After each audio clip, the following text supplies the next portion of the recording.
আসসালামু আলাইকুম সুপ্রিয় কুয়েত প্রবাসী ভাই বোনেরা, কুয়েত নিউজ বাংলা ইউটিউব চ্যানেলে আপনাদের স্বাগতম জানিয়ে দিচ্ছি।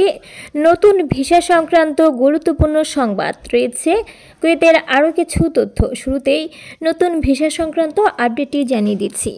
কুয়েতের স্থানীয় আরবি দৈনিকে প্রকাশ করে বলা হয়েছে যে কুয়েতের পিএম অর্থাৎ public authority of man power কর্তৃপক্ষ থেকে প্রকাশ করে বলা হয়েছে এখন থেকে কুয়েতে ইঞ্জিনিয়ার বা প্রকৌশলী নিয়োগ ভিসা পেতে নতুন নিয়ম জারি করা হয়েছে।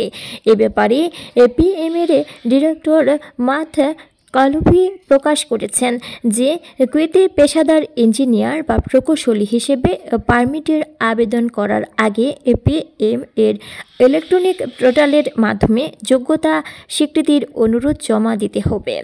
অর্থাৎ অনলাইনে একটি ইলেকট্রনিক পরীক্ষা এবং যোগ্যতার সার্টিফিকেট জমা দিতে হবে। শুধু তাই নয়, বর্তমানে পেশাদার হিসেবে যে সকল প্রকৌশলীরা রয়েছে 8 সেপ্টেম্বর 2024-এর পূর্বে যাদেরকে নিয়োগ করা হয়েছে তাদেরকেও সার্টিফিকেট জমা দিতে হবে। তবে তারা স্থানীয়ভাবে কাজের ওয়ার্ক পারমিট পাবে, অর্থাৎ কাজ করে যেতে পারবে, কিন্তু অবশ্যই তাদেরকে সার্টিফিকেট জমা দিতে হবে।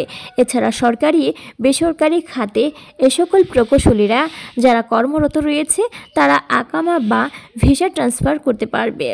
যারা এই সার্টিফিকেট জমা দিতে ইচ্ছুক হবেন না, অসম্মতি প্রদান করবে, তাদেরকে ছাঁটাই করা হবে এবং তাদের স্থলে নতুন প্রকৌশলী নিয়োগ দেওয়া হবে।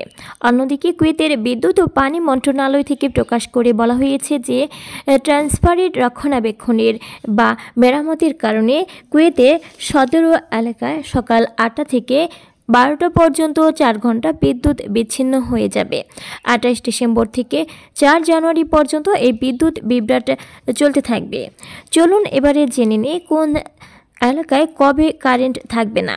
28 ডিসেম্বর রোমাথিয়া, সাবা আল নাসির এবং ইজিবিলিয়া এলাকায়, 29 ডিসেম্বর জাবরিয়া, ফাহিল ব্লক 9, মোবারক আল কাবির, শাক আল সালিম, জাবির আল আহমেদ, 30 ডিসেম্বর জাবরিয়া, ফাহিল ব্লক 9, মোবারক আল কাবির আল কসুর, জাবির আল আহমেদ আল ইউন্ট, সাবাহ আল নাসির, ইজবিলিয়া এবং রানাডা। 31 ডিসেম্বর জাবারিয়া, ফাহিল ব্লক 10, কসুর, মোবারক আল কাবির এবং ইজবিলিয়া এলাকায় 1 জানুয়ারি এবং 2রা জানুয়ারি সরকারি ছুটির দিনগুলো এই রক্ষণাবেক্ষণ মেরামতের কাজ বন্ধ থাকবে।